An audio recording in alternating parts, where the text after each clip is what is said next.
Salut à tous et bienvenue sur AviExpress, votre testeur de produits d'origine chinoise pour le test de la box TV Xiaomi Mi Box S. Elle a la lourde tâche de succéder à l'excellente Xiaomi Mi Box 3. Elle va apporter ses petites touches supplémentaires comme la gestion et le décodage de la 4K et de la HDR à 60 fps, qui est déjà pas mal, la possibilité d'invoquer le tout-puissant Netflix, le tout en 4K officiellement, ça aussi c'est plutôt cool, avec un bouton d'accès direct sur la télécommande, la Chromecast, nouvelle version d'Android, bref, il y a pas mal de choses à tester, restez avec moi. Je vous ai mis les deux générations côte à côte, la Mi Box 3 et ici la Mi Box S. C'est petit, discret, plutôt beau, bref, exactement ce que j'aime, sobre à l'habitude de chez Xiaomi. D'un point de vue connectique, ils se sont pas pris la tête, on est sur le strict minimum, avec bien sûr la partie électrique, la partie USB, la prise HDMI, et une sortie audio SPDIF, exactement comme sur la Mi Box 3. Le package est sobre de chez Sob, sans fioritures, comme d'habitude, prise électrique française, c'est quand même cool, je le note. Le petit guide utilisateur, la télécommande qui était excellente sur la précédente génération, j'espère que ce sera pareil ici, la prise HDMI et la box. Bienvenue sur l'interface de base de la Mi Box S. Donc là j'en profite pour dire que j'utilise mon projecteur, je suis en train de tester en ce moment le XGIMI H2. Donc ce que vous voyez à l'écran, c'est la projection. Désolé s'il y a un petit peu de balayage au niveau de la caméra. Malheureusement, ça je peux pas m'en départir, j'ai pas trouvé le moyen pour l'instant. Donc là, vous êtes bien sûr sur Android 8.1 Oreo avec pas mal de petites choses déjà préinstallées comme vous pouvez le voir ici. On va se lancer le Seigneur et Maître, celui qu'il faut pas rater. Et ça tombe bien, ils ont assuré chez Xiaomi puisqu'ils ont la certification pour la 4K. On a l'application préinstallée de base, donc ça fonctionne très très bien. Je vais éviter de vous mettre Trump. Allez, on va mettre Ocean. Hop. Juste pour la démo, hein, pour le plaisir. Donc moi, mon Projo envoie de l'image en 1080p, pas en 4K, mais je vous rassure, ça fonctionne bien en 4K. Voilà, ça vous montre un petit peu les interfaces aussi de navigation. Donc c'est fluide et ça a été redoutablement bien pensé. Vous allez le voir, on va se faire quelques petits tests, quelques petits essais à ce niveau-là. Donc bon, Netflix, je vais pas vous en montrer des plombes. Hop, vous connaissez déjà. J'essaie de trouver des films en fait qui soient pas protégés, en tout cas pas trop protégés pour pas avoir d'ennui avec Google, ça m'arrangerait. Voilà, allez, un petit exemple qui devrait donner une belle image normalement.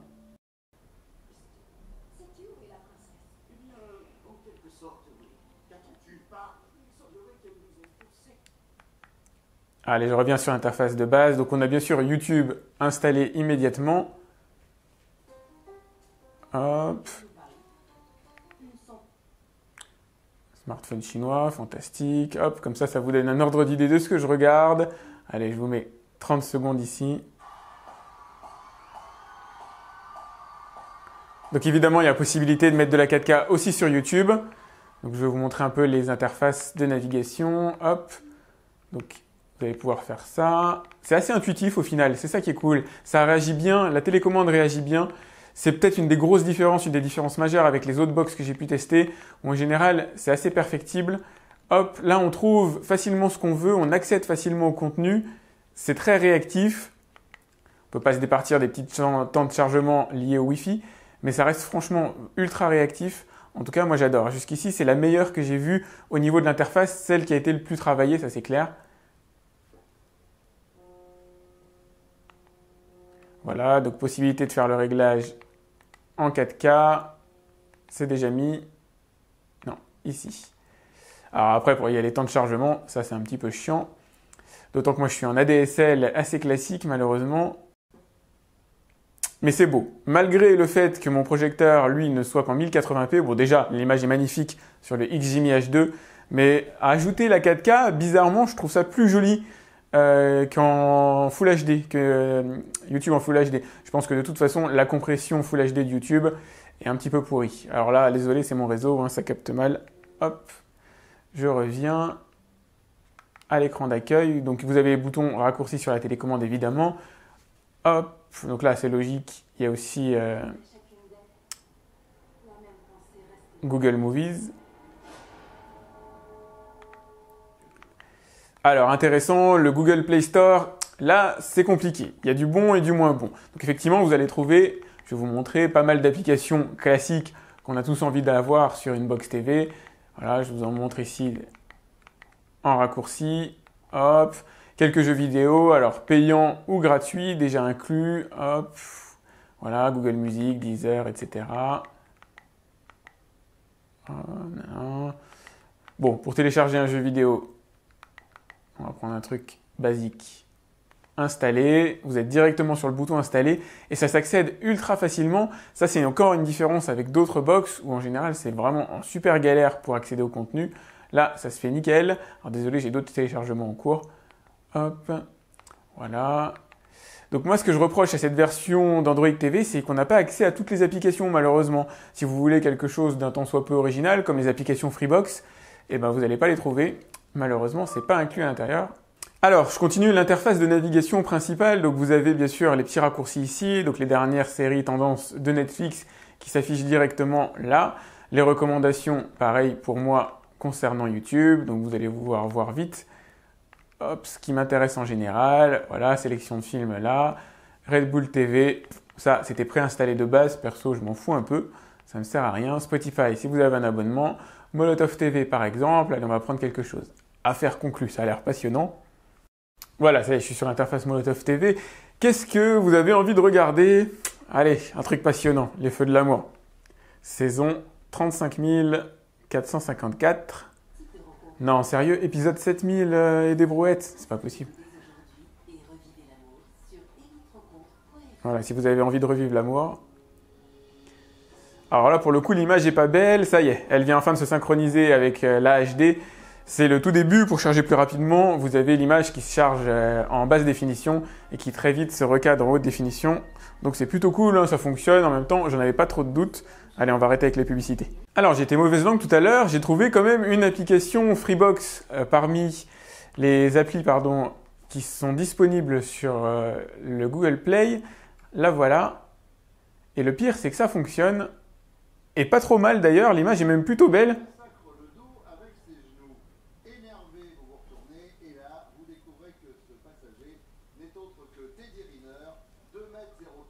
Ah, j'avoue, je suis étonné, favorablement étonné. Alors là, on va se passer sur les films et voir un peu ce qu'elle est en mesure de décoder, que ce soit nativement ou pas, avec les codecs qui sont déjà intégrés dans la box, donc H265, H264, etc. Donc là, je vais utiliser ES Explorer pour aller sur mon réseau qui va contenir par exemple mon disque perso, ou le disque de ma Freebox. Donc je vais aller ici. Alors avec Explorer, vous allez pouvoir naviguer dans l'interface locale de la box. Ce que vous avez stocké réellement sur la box elle-même, elle n'a pas une grosse capacité de stockage. Moi, je vous conseille de tout déporter sur des disques externes de toute façon. Alors, on va aller dans... Alors, stockage interne, vous allez voir, il n'y a pas grand-chose. J'ai pas pu enregistrer grand-chose jusqu'ici. Je crois que j'avais fait une petite vidéo tout à l'heure. Voilà. Vous allez pouvoir choisir bien sûr le lecteur qui vous intéresse. Ça, c'est les interfaces assez classiques. Voilà. Et ça, c'est ce que j'avais enregistré. C'est vraiment un film là que vous voyez à l'écran. Hop. Moi, ce qui m'intéresse maintenant, c'est de trouver le réseau. Donc, c'est mon réseau local. Voilà. Freebox Server pour le coup. C'est là où il y a mon disque et ce que je stocke. Donc, ça, c'est mon disque Toshiba. Et ça, c'est le disque de la Freebox avec les enregistrements que j'ai pu effectuer à la télé. Donc on va aller faire des tests. Est-ce que je peux lire ce que j'enregistre à la télé?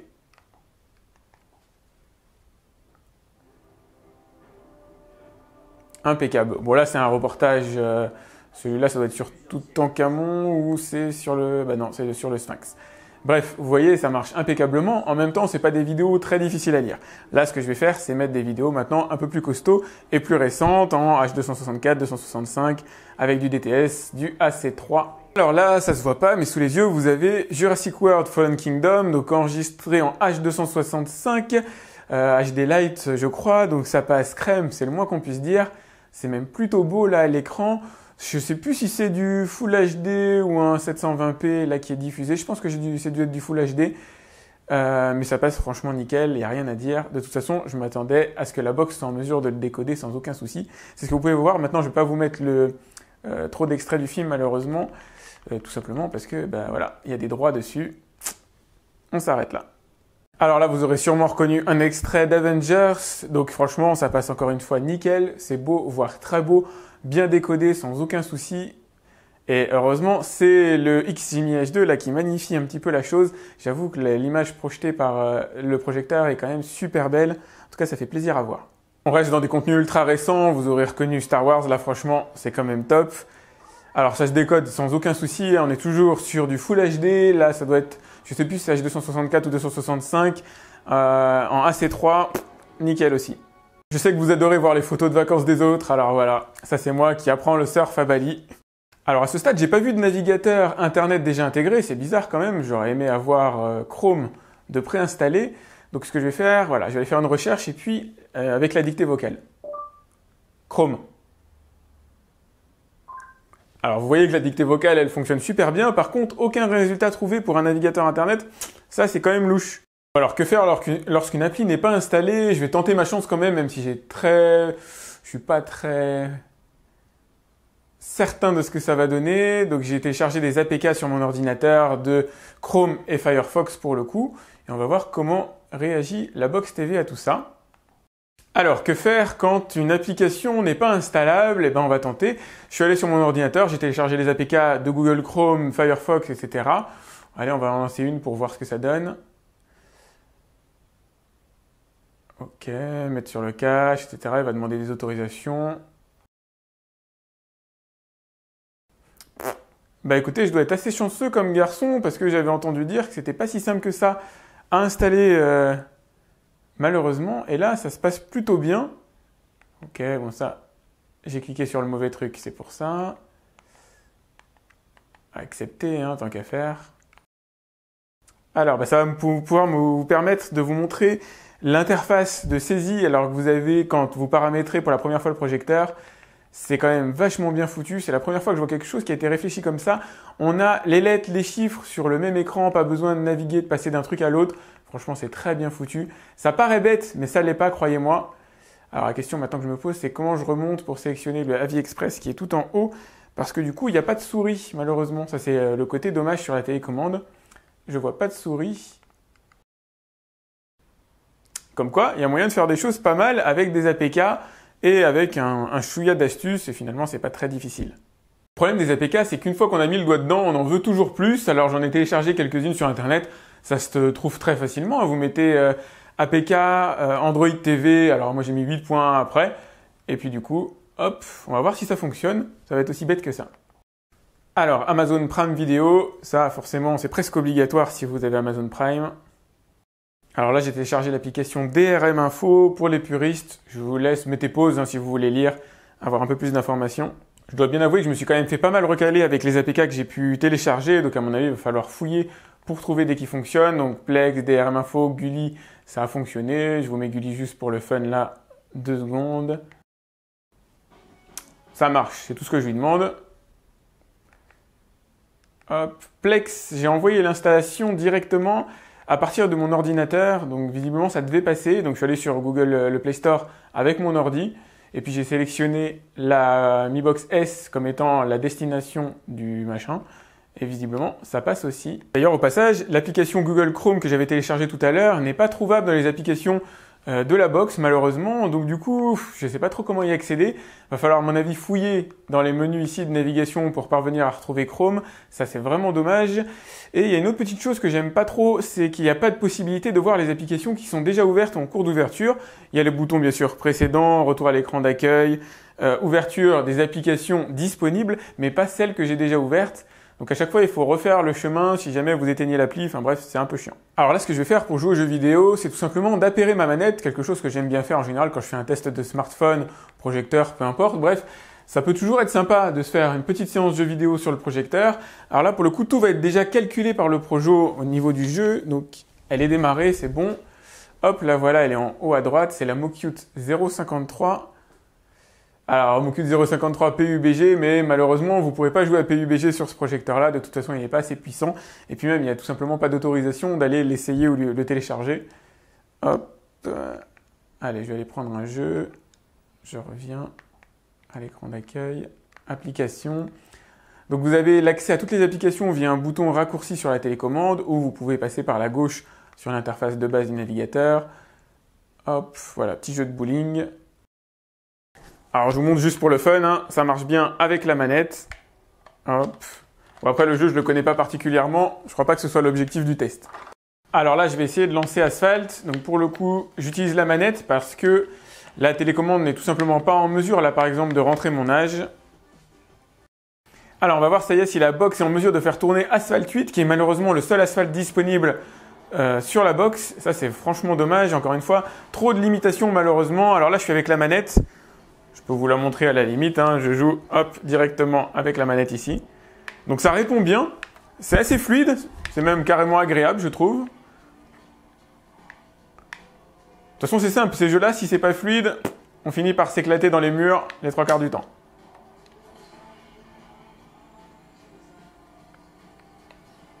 Bon, c'est correct.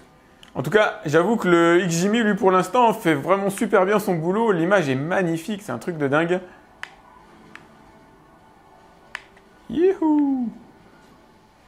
Alors, nouvelle capacité de la Mi Box S que je voulais vous montrer, la possibilité de l'utiliser comme Chromecast. Donc c'est simple, je suis allé sur mon OnePlus 6, j'ai mis diffuser. Je crois que sur votre phone, ça va peut-être être casté. Enfin bref, à vous de voir.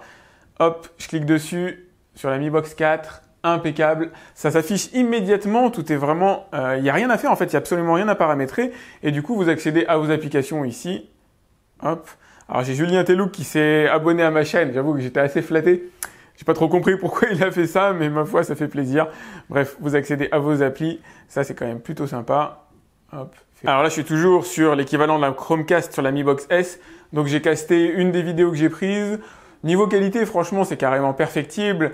Il y a pas mal de petits artefacts à l'écran. En tout cas, c'est pas lisse, c'est pas aussi propre que ce que moi j'ai sur mon smartphone où l'image est absolument impeccable.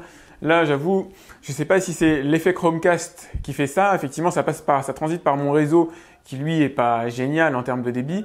Mais ça reste fluide. Je comprends pas pourquoi on a l'impression d'avoir, je sais pas, une image en 16 bits ou un truc comme ça. Juste pour le plaisir de vérifier la compatibilité, là, j'ai mon Redmi Note 6 Pro qui est ici. Donc, idem, j'ai mis affichage sans fil, Mi Box 4. Hop, ça a l'air d'aller. Ce que je vais faire, c'est lancer un petit jeu, donc PlayerUnknown's Battleground. Et puis, on va voir si tout à l'heure, les petits artefacts qu'on avait à l'image, c'était lié à mon OnePlus 6 ou si là, ça fonctionne, ou si c'est la même chose chez Xiaomi. Ouais, je vous confirme qu'on a les mêmes petits artefacts, malheureusement, avec un autre smartphone. Donc c'est un peu étrange. Alors c'est pas beau, c'est sûr, c'est pas agréable. Si vous allez regarder des films comme ça va pas être génial. Alors heureusement que la box en elle-même de toute façon décode les films. Vous n'allez pas forcément passer par votre smartphone pour ça. Mais si vous voulez regarder par exemple des vidéos de vacances, des films de vacances qui sont stockés sur votre téléphone, ben voilà, il risque d'y avoir ces petits artefacts. Alors là, pour le coup bleu, vous les voyez par exemple sur la chevelure de la nana et son corps, c'est bleu, il y a des petits trucs bleus. Pas terrible. Alors par acquis de conscience et pour aller vraiment au bout du bout, j'ai mis ma Chromecast sur le projecteur. Donc là, je suis sur la partie Xbox S du projecteur. Là, je vais retourner sur l'interface du Projo elle-même. Là, c'est le projecteur XGIMI que vous avez en face des yeux. Je vais aller sur la prise, alors ça doit être HDMI 2. Et là, il doit y avoir la Chromecast, l'officielle, la vraie, hop, qui est ici. Et puis, je vais diffuser du contenu. Écoutez, très objectivement, c'est pas la même limonade. Là, l'image est impeccable, comme quoi la Chromecast intégrée à la Mi Box S est pas du même niveau que la Chromecast, on va dire, officielle. Je vous ai mis une de mes vidéos. Il n'y a aucun artefact, aucun petit carré, parasite, machin qui vient dégrader l'image. Bon, ben voilà, un petit défaut, petit bug sur la Mi Box S qui est pas génial. Allez, on va se passer en revue quelques-uns des menus essentiels, hop, du paramétrage. Alors Wi-Fi, donc 2,4 ou 5 GHz au choix. Là, je suis branché sur du 5. Chromecast, Google Cast, on l'a vu tout à l'heure avec certains défauts, mais la capacité donc de diffuser le smartphone directement sur la box. Hop, affichage, on va aller à l'intérieur. Donc screen resolution, c'est là que vous allez pouvoir activer ou forcer le mode 4K, hop, qui se trouve ici par exemple. Donc là, pour le coup, moi, ça me sert à rien. Je suis sur le projecteur. Hop, donc là, vous allez pouvoir adapter directement la box à la résolution de la télé. Ça se fait de manière automatique. Alors ici, bon, screen position, on passe. HDR to SDR, ça va permettre d'améliorer les contrastes et la luminosité lorsque vous diffusez vers une télévision qui, elle, ne prend pas en charge la HDR, pour le coup, High Dynamic Range. Bon, le son, alors vous avez la possibilité de diffuser, alors d'utiliser un kit Home Cinéma si vous le souhaitez, avec la sortie SPDIF ou avec toujours avec la sortie SPDIF d'ailleurs, avec de l'optique, tout en sachant que ça fonctionnera pas sur Netflix parce que Netflix n'autorise le son à sortir que par la prise HDMI. Voilà, ça fait partie des limitations. Applications, là vous allez retrouver les applications qui sont installées jusqu'ici. Et d'ailleurs, ça c'est cool, on retrouve Chrome qui est là, donc il a bien été installé sur la box. Hop. Alors, économiseur d'écran, bon, moi ça me passionne pas. Stockage et réinitialisation, donc là c'est un des défauts de la box. Voilà, espace de stockage total, 5,3 Go, c'est quand même de sacrés radins pour aujourd'hui sortir une box une box de cette marque-là avec 5 Go dessus. Franchement, les gars, c'est des cochons. Donc là, bon, vous avez les informations basiques. Ce qui est très intéressant chez Xiaomi, c'est qu'ils mettent à jour leur box TV et ça, c'est quand même plutôt cool. C'est assez rare. Une grosse différenciation par rapport à la concurrence, à mon avis. Bon, date, heure, langue, clavier, compagnie, tout ça. Je crois pas que ce soit fondamental. Playback setting, nanana. HDMI CEC, alors vous pouvez les activer ou pas, moi ça me servait à rien, en plus je ne l'ai pas branché à ma télé, c'est pour contrôler avec la télécommande de la télé certaines fonctions de la box. Hop, alors ça on l'a vu tout à l'heure, donc c'était pour connecter par exemple une manette ici, vous allez pouvoir aussi connecter des enceintes, un home cinéma, enfin bref, des petites choses comme ça directement en Bluetooth, bon, localisation, sécurité, tout ça, je passe. Alors la Mi Box S, c'est bien simple, soit vous la prenez pour ce qu'elle est et auquel cas elle est vraiment top, c'est même une des meilleures du marché chinois, probablement la meilleure que j'ai testée jusqu'ici, probablement aussi celle que moi je garderai au quotidien. Soit vous la prenez pour ce qu'elle n'est pas et on reviendra là-dessus après. Pour ce qu'elle est, c'est simple, le streaming, que ce soit en Full HD, en 4K, fonctionne impeccablement. Les applications qui sont livrées directement avec la box et téléchargeables via le Play Store fonctionnent impeccablement. Tout est packagé de telle sorte que, voilà, soit vous aimez ce qui était déjà dans la box, auquel cas elle est vraiment faite pour vous, elle est super. Netflix fonctionne super bien, 4K, tout est reconnu, Molotov, bref, vous allez pouvoir avoir tout cet écosystème-là qui fonctionne vraiment de manière totalement impeccable, une très très belle interface, la meilleure réussite en termes d'interface que j'ai vue jusqu'ici sur une box, pouvoir la connecter à votre kit Home Cinéma sans aucun problème, à ceci près que si vous utilisez la sortie optique, vous n'aurez pas le son pour Netflix, ça c'est les limitations de Netflix qui sont très là-dessus. La box est vraiment super bien conçue. Quid de malheureusement la possibilité d'installer les applications que vous voulez. Et là, on va commencer à rentrer dans le champ de ce qui n'est pas possible. Et il y a quand même pas mal de choses. Donc effectivement, la possibilité d'installer ce que vous voulez en termes d'APK, même en APK externe, va falloir quand même sacrément gratter pour en trouver qui soit compatible. Donc voilà, il y a Chrome qui a fonctionné, mais ça ne veut pas dire que tout marchera. Gulli a marché, etc. Mais du coup, c'est chiant. Vous allez forcément devoir passer par de l'externe pour le faire, ou en installant Chrome au préalable, vous allez peut-être pouvoir télécharger les APK directement par Chrome sur la box. Enfin, c'est pas forcément très pratique non plus. La 4K, donc ça c'est le gros sujet. 4K streaming marche super bien, mais 4K streaming signifie en général qu'on a un bitrate assez bas. 4K en fichier, alors dès lors que c'est des fichiers pas trop lourds, ça va passer. Dès lors que vous allez avoir des fichiers plus costauds, ça va devenir difficile, vous risquez d'avoir de la saccade. Là, malheureusement, c'est pas forcément bien pris en charge. Alors, pour plusieurs raisons. Déjà, on a un processeur qui est quand même assez vieillissant, probablement sous-dimensionné aussi pour de la 4K, encore une fois volumineuse, il va falloir dépasser un certain plafond, je dirais du 130 mégabits seconde, grosso modo, je dis ça à la louchinette, on va voir si c'est vrai, mais on est à peu près dans cet ordre d'idée. Donc si vraiment c'est des gros fichiers de 4K, c'est mort. Franchement, c'est mort. Deuxième limitation pour la 4K, de toute façon, on passe par un réseau Wi-Fi. Donc c'est foutu d'avance, votre réseau Wi-Fi, à moins qu'il soit d'exceptionnelle qualité. Et la box se démerde plutôt bien à ce niveau-là. D'ailleurs, elle a un très bon, elle capte très bien le Wi-Fi avec un bon débit. Mais il y a quand même des limitations malheureuses dessus. Et la 4K, si vous avez des fichiers volumineux, ne pourra pas être transférée. La bande passante n'est pas suffisante pour obtenir une image fluide au final. Donc de toute façon, pour ce genre de choses, c'est foutu. Alors c'est ambivalent, bien sûr, ça gère la 4K, elle est en mesure de le faire bien, mais voilà, pas sur de très gros fichiers, pas si vous faites de la 4K ultra volumineuse. Donc en gros, c'est plus de l'utilisation professionnelle, à moins d'avoir des vrais films en 4K ultra lourd, ultra costaud, en général, c'est quand même assez rare. Donc je vous rassure, pour de l'utilisation classique, la 4K passera normalement très bien. On l'a vu, la limitation en termes de son, alors il y a des bonnes choses, il y a le DTS, Dolby Digital Atmos, etc. Limitation vis-à-vis de Netflix, bon ça c'est un petit peu dommage, mais c'est pas encore de l'ordre du dramatique. Chromecast, pas terrible malheureusement, c'est pas une Chromecast réelle pour moi qu'il y a dedans, en tout cas vous l'avez vu, j'ai testé en live, j'ai mis ma vraie Chromecast par rapport à la Chromecast intégrée à la Mi Box S, et on n'a pas le même rendu d'image, donc je suis assez mitigé malheureusement là-dessus, ça m'embête un peu.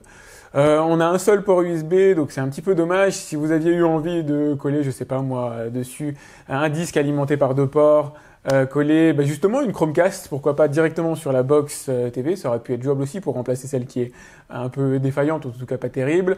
Si vous aviez voulu mettre un port Ethernet, puisqu'il n'y a pas de port Ethernet, parce que ça aurait été la parade possible, facilité on va dire, de lecture de gros fichiers 4K à cause du Wi-Fi, vous auriez pu plugger un port Ethernet sur le port USB, mais du coup vous n'avez plus de port USB après. Voilà. Bref, ça c'est une limitation technique qui est pas géniale non plus. Niveau jeu vidéo, elle a ses petites capacités quand même, et ça c'est plutôt cool. Vous l'avez vu, elle est en mesure de faire tourner Asphalt, ce qui est plutôt bien. C'est toujours des utilisations supplémentaires, du positif, branché d'ailleurs très facilement à une manette en Bluetooth. Donc tout ça fonctionne très bien, sauf que voilà, vous allez être limité en termes de type de jeu que vous allez pouvoir installer à ce qui est déjà dans Google Play, et il n'y a franchement pas grand chose. Et à vue de nez, depuis que je teste des box TV, je trouve que ça évolue pas énormément. Le catalogue est vachement restreint, donc ça c'est très très dommage aussi. C'est pas lié à la box, hein, c'est plus inhérent à Android TV malheureusement. Voilà, c'est les côtés, on va dire, pas cool. Je pense que j'ai déjà bien dégrossi le tableau. Ce qui est sympa dans cette box, bah, c'est simple, elle coûte 40-50 € grosso modo. Bah voilà, la messe est dite. En fait, vous avez quand même accès à pas mal de choses extrêmement sympas pour un tarif extrêmement réduit, et c'est là qu'elle a son vrai créneau. C'est-à-dire que bien qu'elle ait des limitations physiques, des limitations en termes de hardware, voire même en termes de soft, elle est quand même extrêmement pas chère. Aujourd'hui, c'est une de celles qui font le mieux le job par rapport à toutes les autres box que j'ai pu tester, des box chinoises j'entends. On n'est pas sur une Shield évidemment, qui a pas mal de capacités en plus, mais on n'est pas du tout sur la même tarification non plus. À vous de, voilà, de faire la balance et de prendre à mon avis la box pour ce qu'elle est, ce que je vous ai présenté au cours de la vidéo, ça c'est ce qu'elle est et ce qu'elle peut faire, mais pas pour ce qu'elle ne peut pas faire, que je vous ai cité aussi là dans la conclusion. Si vous avez aimé ce test, surtout, mettez-moi un like, c'est important pour moi. J'organise une tombola tous les mois, donc pour gagner un des produits que je teste, ça pourrait par exemple être, pourquoi pas, la Mi Box S dans les prochains mois. En mois de janvier, c'est un smartphone. Donc allez voir, je vous ai mis le lien, alors tant pour acheter la Box TV que le lien pour aller voir la tombola dans la description de la vidéo. N'hésitez pas à vous abonner si ce n'est pas déjà fait. Et moi, je vous dis à très vite pour un autre test de produits d'origine chinoise sur AviExpress. Salut!